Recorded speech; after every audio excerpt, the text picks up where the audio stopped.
코로나 이후에 성도들이 감소하여 문을 닫는 교회가 늘어나고 있습니다. 한국에서도 우리 코로나 한 3, 4년 동안 10,000개 이상의 교회, 어떤 분은 한 2만 개까지도 이야기를 하고 있습니다. 그래서 한국에도 많은 교회가 코로나 중에, 코로나 이후에 문을 닫고 있습니다. 미국과 캐나다의 통계를 보니까 2030년까지 10만 개의 교회가 문을 닫을 것이다, 이렇게 말하고 있습니다. 여러분, 이 10만이라는 숫자는 미국, 캐나다에 있는 교회의 20%를 말합니다. 그래서 5교회 중에 한 교회가 앞으로 문을 닫게 될 것이다, 그런 전망도 내놓고 있습니다. 비극적인 전망이죠. 그런데 문을 닫는 교회가 그냥 문을 닫는 교회로 끝나는 것이 아니라 식당으로 바뀌고 호텔로, 극장으로, 심지어 헬스장으로 바뀝니다. 이게 이전에는 유럽의 이야기였거든요. 근데 지금 이게 이제 북미의 이야기가 되어가고 있습니다. 뉴욕에 있는 한 교회가 디스코장으로 개조가 되었다고 하고요. 세인트루이스에 있는 교회가 실내 스케이트장으로 이렇게 변신했습니다. 우리나라도 지금 교회 건물이 매각이 되면서 카페로 이렇게 바뀌는 교회들이 나타나고 있습니다. 시대를 막론하고 교회가 교회로서의 역할과 사명을 망각할 때에 그 시대는 가장 영적으로, 도덕적으로 어두운 암흑기였습니다. 여러분, 세상의 종말은 제국의 몰락이 아닙니다. 세상의 종말은 교회의 몰락, 교회의 무너짐으로 시작할 것입니다. 교회가 무너지고 그 교회의 무너짐이 점점 더 심해질 때 세상의 종말은 오게 될 것입니다. 핵이 세상의 종말을 가져오는 것이 아닙니다. 교회가 거룩성을 상실한다면 그때가 바로 세상의 마지막입니다. 예수님이 성전에서 나가실 때 한 제자가 이런 질문을 합니다. 선생님이여 보소서, 이 돌들이 어떠하며 이 건물들이 어떠하니까. 헤롯은 유대 백성들과 좋은 관계를 유지하기 위해서 엄청난 규모로 성전 확장 공사를 진행하고 있었습니다. 여러분, 이 헤롯이 지은 이 성전이 얼마나 규모가 크냐면 고대 그 예루살렘 도시의 6분의 1을 차지할 정도로 장엄했습니다. 또 역사가 요세푸스의 기록에 의하면은 이 성전에 있는 돌 하나의 크기가 이랬다고 합니다. 길이는 12m, 높이는 4m, 폭은 6m. 그래서 성지순례에 간 분들은요, 그 성전에 있는 그 돌을 보면서 그 성전의 그 장엄함에 감탄을 하곤 합니다. 오늘 본문에서도 한 제자가 이런 성전의 장엄함을 보고 감탄합니다. 그 제자의 감탄에 대한 예수님의 대답은 무엇이었습니까? 2절 말씀을 함께 읽겠습니다. 2절입니다. 예수께서 이르시되 내가 이 큰 건물들을 보느냐, 돌 하나도 돌 위에 남지 않고 다 무너뜨려지리라 하시니라. 아멘. 이 대답은 제자가 기대한 대답은 아니었을 것입니다. 예수님 제자에게 성전에 이렇게 많은 돌이 있는데 그 돌 위에 돌 하나가 남지 않고 완전히 파괴될 것을 말씀하고 있습니다. 예수님이 지금 성전을 나가시고 계십니다. 이것은 어떤 의미가 있습니까? 다가올 성전의 파괴를 암시합니다. 예수님이 성전 동문을 통해서, 동문을 통하면 비탈질 길이 있거든요. 그 길을 따라 쭉 내려오면 기드론 골짜기가 있어요. 그래서 다시 기드론 골짜기를 지나서 올라가면 감람산에 나옵니다. 그래서 예수님이 감람산에 다 도착하셔서 성전을 이렇게 마주보고 계십니다. 이 제자들은 이 성전에서 감람산까지 오는 그 동안 아마 충격에 휩싸였을 것입니다. 어떻게 이렇게 장엄한 성전이 무너질 수 있을까? 아니, 성전이 파괴된다는 거 이거 말이 되는 이야기야? 성전을 중심으로 살았던 유대인들에게 성전 파괴는 믿을 수도 없는 이야기, 그리고 믿고 싶지 않는 이야기였을 것입니다. 여러분, 제자들은 궁금한 것이 있으면 가만히 있지 않는 성격이었나 봅니다. 베드로와 야고보와 요한과 안드레가 예수님께 조용히 묻습니다. 우리에게 이르소서. 어느 때에 이런 일이 있겠사오며 이 모든 일이 이루어지려 할 때에 무슨 징조가 있사오리까. 여기 이런 일은 성전 파괴입니다. 제자들은 언제 성전이 파괴되는 일이 일어날 것인가에 대해서 매우 궁금하게 생각했습니다. 또한 성전이 이렇게 파괴될 때에 도대체 무슨 징조가 있습니까? 이걸 알고 싶어 했습니다. 오늘 본문은 성전이 파괴될 때 일어나는 징조들에 대한 말씀입니다. 성전 파괴는 세상의 종말, 마지막이 오고 있다는 것과 같습니다. 여러분, 지금이 세상의 마지막이에요. 지금이 세상이 마지막을 향해 달려가고 있습니다. 이유는 이거예요. 교회가 점점 더 거룩성을 상실해가고 있다는 거예요. 교회 안에 세상의 그 세속화의 물결이 아주 세차게 지금 들어오고 있어요.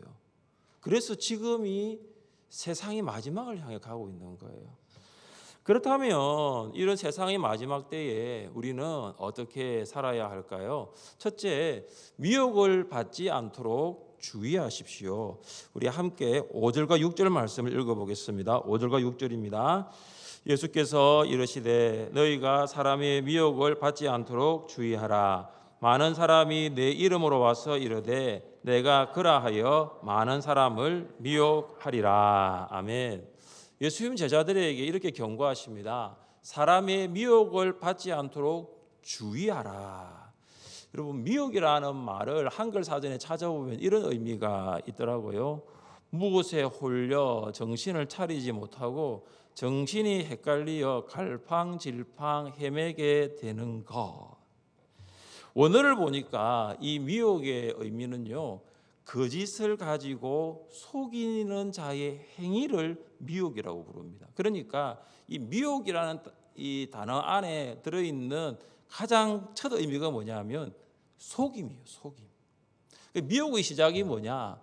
거짓, 속임이라는 것입니다. 여러분, 미혹하는 사람들을 혹시 만나보신 적이 있으세요? 미혹하는 사람들의 특징이 뭐냐 하면은 자신의 정체를 정직하게 밝히지 않습니다. 그리고 자신을 다른 사람 행세를 합니다. 예수님은 사람이 미혹을 받지 않도록 주의하라고 경고하십니다. 여기서 주의하라, 이 말은 뭐냐면 눈을 크게 뜨고 있으라라는 거예요. 눈을 크게 뜨고 조심하라입니다. 눈을 크게 뜨고 조심해야 미혹되지 않습니다. 예수님은 많은 사람들이 와서 내가 그리스도라, 사람을 미혹할 것이라고 말씀합니다.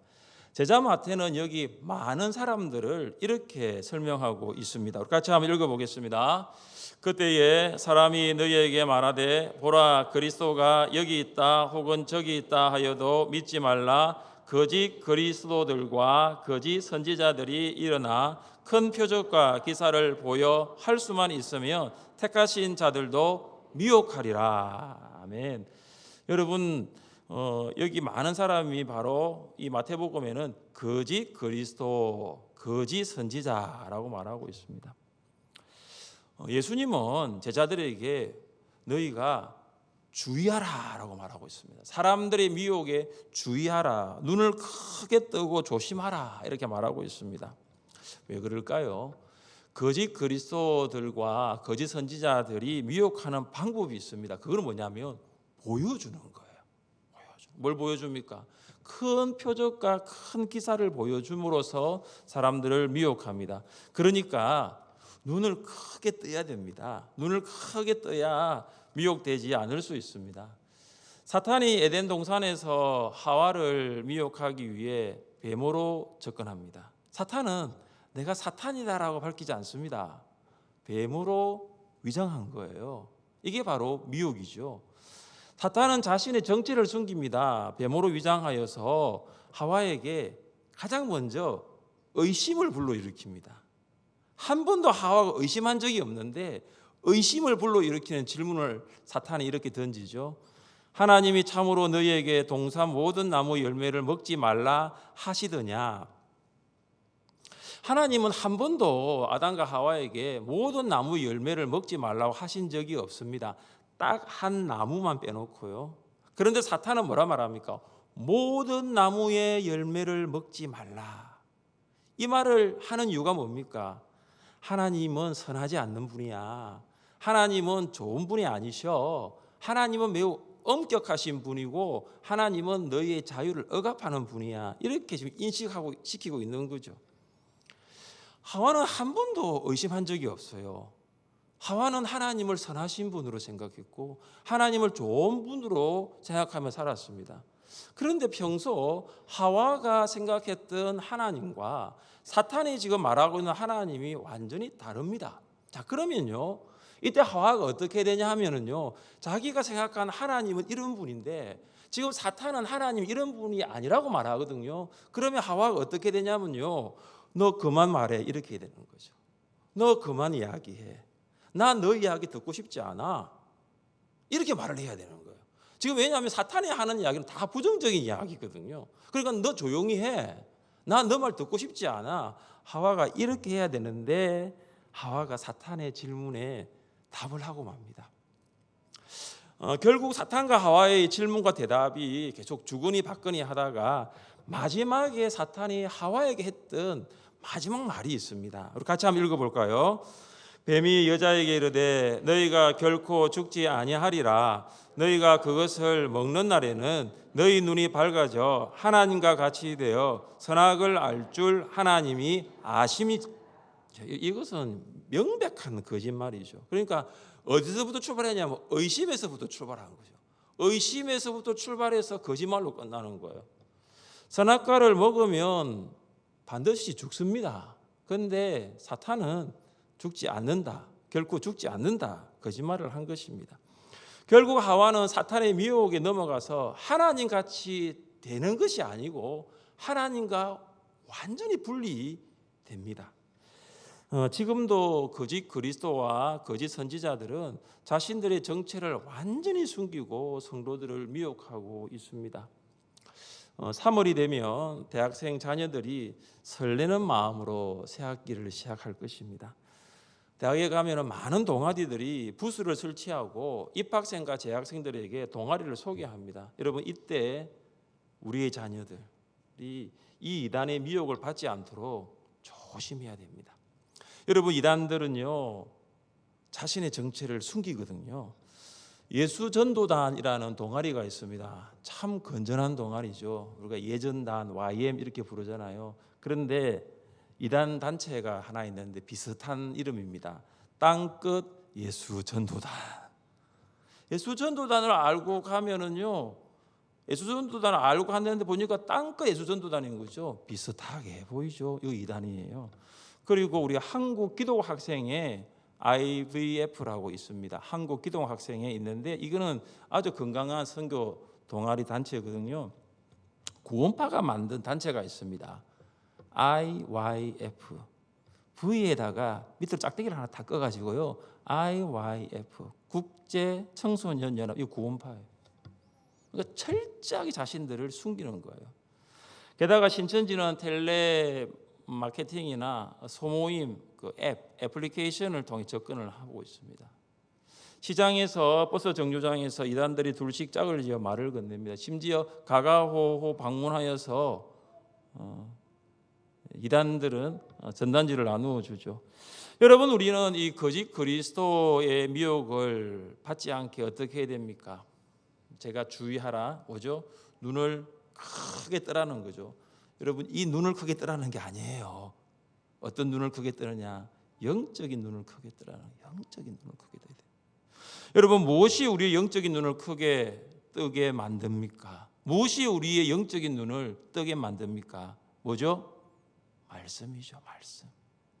하나님의 말씀이 우리의 영을 눈뜨게 합니다. 우리의 영은 어두워져 있었는데 하나님의 말씀의 빛이 들어오면서 우리의 영이 밝아지게 된 것입니다. 우리는 영적인 눈을 크게 뜨게 하기 위해서 무엇을 가까이 해야 될까요? 말씀이죠. 성경이죠. 양육 훈련이죠. 여러분, 2025년 한 해 내가 살아가면서 미혹을 받았을 때 그것을 내가 올바르게 판단할 수 있기 위해서는 내가 영적으로 눈 떠져야 되는 거예요. 그때 우리가 미혹을 받지 않고 살아갈 수 있는 것입니다. 세상의 마지막 때에 우리는 어떻게 살아야 할까요? 둘째, 믿음이 흔들리지 않도록 조심하십시오. 우리 9절 말씀을 함께 읽겠습니다. 9절입니다. 너희는 스스로 조심하라. 사람들이 너희를 공회에 넘겨주겠고 너희를 회당에서 매질하겠으며 나로 말미암아 너희가 권력자들과 임금들 앞에 서리니 이는 그들에게 증거가 되려 함이라. 아멘. 여러분, 여기 공회는 그 예루살렘 사내들인 공회를 말하는 것이 아니고 각 지방 도시에 산재되어 있는 공회, 유대 법정을 말합니다. 요세푸스는 이 각 도시의 해당에는 7명의 재판관으로 구성되어 있다고 합니다. 그리고 여기 9절 말씀해 보시면 넘겨주다라는 말이 있죠. 넘겨주다. 이것은 바로 고난을 이야기합니다. 그리스도인의 고난을 가리키는 용어입니다. 그리고 매질이라는 단어가 있죠. 이 매질은 뭐냐면 유대인의 체형이에요. 체형. 그러니까 이 체형의 한계가 40대까지 체형이었거든요. 그런데 이제 그 한계를 넘지 않기 위해서 40의 가만매를 때렸습니다. 그리고 계속되는 이 권력자들과 임금들은 누구냐? 총독 그리고 황제, 분봉왕을 말합니다. 여러분, 이 9절 말씀이 예수의 말씀인데 이 말씀이 그대로 이루어집니다. 여러분이 사도행전을 읽어보셨다면 알 수 있습니다. 성령 충만을 받은 제자들이 담대하게 복음을 전했습니다. 유대 종교 지도자들이 제자들을 잡아가지고 공회에 넘겨서 그 제자들을 심문하고 매질을 했습니다. 사도 바울도 마찬가지입니다. 사도 바울도 유대인들에게 40에 하나 가만매를 5번이나 맞았습니다. 그리고 바울은 여기 보시면 권력자들과 임금, 그러니까 아그리파 왕과 가이사 황제 앞에서 심문을 받았습니다. 우리는 이런 매질, 이런 고난, 이런 신문을 제자들이 왜 당했냐? 우리는 사실은 의문이 됩니다. 그때 예수님이 놀라운 기적을 베푸셔서 그들을 끄집어내고 구출해내면 되는데 왜 그들이 신문을 받았고 매질을 당했는가? 그 이유가 오늘 9절 마지막에 있습니다. 보시면 이는 그들에게 증거가 되려 함이라. 제자들이 신문을 받고 매질을 당한 이유가 뭐냐면 예수 그리스도를 증거하기 위해서. 여러분 한번 생각해 보세요. 만약 베드로가 이런 고난을 받지 않았다면 사내들인 공회원들, 그러니까 유대 종교 지도자들에게 예수님을 증거할 수 있었을까요? 만약 바울이 이런 고난을 받지 않았다면 가이사 황제 앞에 서서 예수님을 전할 수 있었을까요? 또 복음이 먼저 만국에 전파되어야 할 것이니라 오늘 말씀하고 있습니다. 세상의 끝이 오기 전에 반드시 복음이 온 세상에 전파됩니다. 그러니까 제자들이 신문을 당하고 매질을 당하는 것은 이유가 있습니다. 그것은 복음 전파입니다. 신문 받고 매질 당하면 육체적으로는 견디기 힘들죠. 그러나 이것을 통해서라도 예수 그리스도의 십자가와 부활, 복음이 전파된다면 이것도 제자들의 사명이 됩니다. 여러분, 온 세상에 복음이 전파되는 것이 제자들의 사명일까요? 제자들만의 사명일까요? 예수님을 사랑하고 예수님의 길을 따라가는 하늘샘 성도들의 사명인 줄 믿습니다. 세상에 복음을 전파하는 하늘샘 성도들이 될 수 있기를 주님의 이름으로 축복합니다. 또 한 가지는 예수님은 공회에 넘겨지고 권력자들과 임금들 앞에 설 때에 그들은 미리 생각하고 걱정할 필요가 없다고 말씀하고 있습니다. 자, 11절 말씀을 같이 읽습니다. 11절입니다.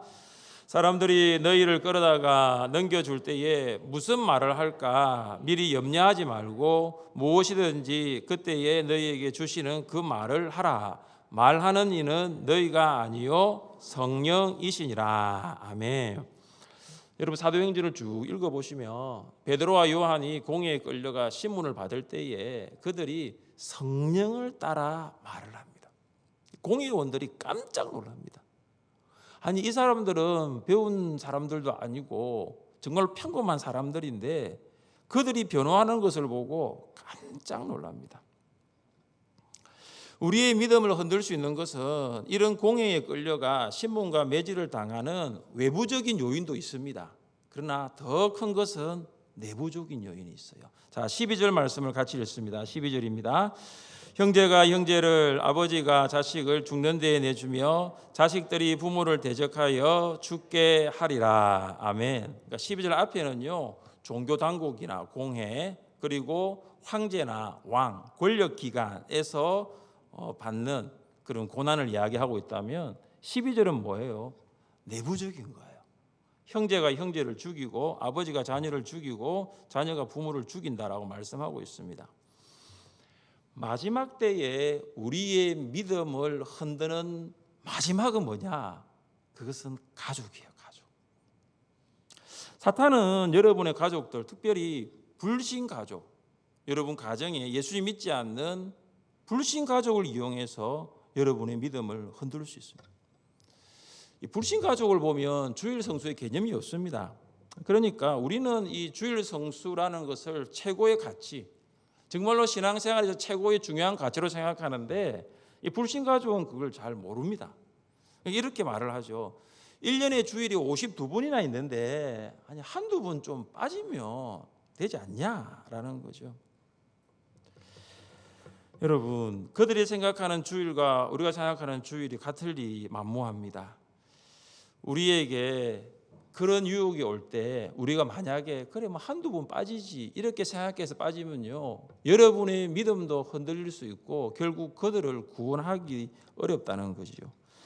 예수님은 국가 권력 혹은 종교 당국, 가족으로부터 복음 때문에 미움을 받을 때 어떻게 하라고 권면합니까? 자, 13절 말씀을 같이 한번 읽어봅니다.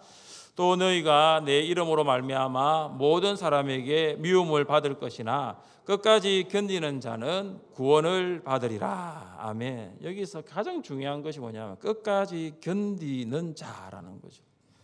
여러분, 우리가 믿음이 흔들릴 때 할 수 있는 것이 무엇입니까? 끝까지 견디는 거죠. 견디는 자는 구원을 받으리라. 좀 이 말씀을 오해하시면 안 됩니다. 견딤으로 구원을 받나? 믿음으로 구원을 받지. 어떻게 견딤으로 구원을 받으리라? 이 말은 무슨 말입니까? 견디는 사람에게 구원이 있다는 증거가 되는 거죠. 내가 견뎌서 구원을 받는 것이 아니고 믿음을 지키고 끝까지 견디는 사람을 보니까 이 사람은 진짜 구원받은 사람 맞다라는 그 증거가 되는 것이죠. 마지막 때에 우리가 해야 할 일은 뭡니까? 끝까지 견디는 것입니다. 외부적인 미움, 내부적인 미움을 받더라도 그 믿음이 흔들리지 않고 끝까지 견뎌야 합니다. 너희의 인내로 너희 영혼을 얻으리라. 여러분, 인내를 통해서 우리는 이미 구원 얻었음을 알 수가 있습니다. 이 미움이라는 시련을 통해서 그리스도인들을 구분 지을 수 있습니다. 참된 그리스도인이 있고 철새 그리스도인이 있어요. 여러분, 참된 그리스도인은 미움이라는 시련이 오더라도 인내합니다. 그런데 철새 그리스도인은 미움이라는 시련이 오면 떠돌아 다닙니다. 여러분, 우리는 마지막 때를 살아가고 있습니다. 예수님을 믿는 것 때문에 미움을 받을 수 있어요. 그리고 교회 봉사하는 것 때문에 미움 받을 수도 있어요. 그리고 복음을 전하는 것 때문에 미움 받을 수 있습니다. 미움을 받는다고 해서 여러분의 믿음이 흔들리지 않기를 원합니다. 미움을 받더라도 인내하고 끝까지 견딜 수 있기를 바랍니다. 사랑하는 성도 여러분, 마지막 때입니다. 사람의 미혹을 받지 않도록 말씀으로 영적인 눈을 크게 떠서 조심하도록 합시다. 마지막 때에 우리의 믿음이 흔들리지 않도록 인내하며 살아가도록 합시다. 우리를 미혹하고 믿음을 흔들려는 세상과 사탄의 공격은 날이 갈수록 점점 강해질 것입니다. 이럴 때일수록 인내하고 견딤으로 승리하는 여러분 되시기를 주님의 이름으로 축복합니다. 우리 자리에 일어나셔서 찬양하겠습니다.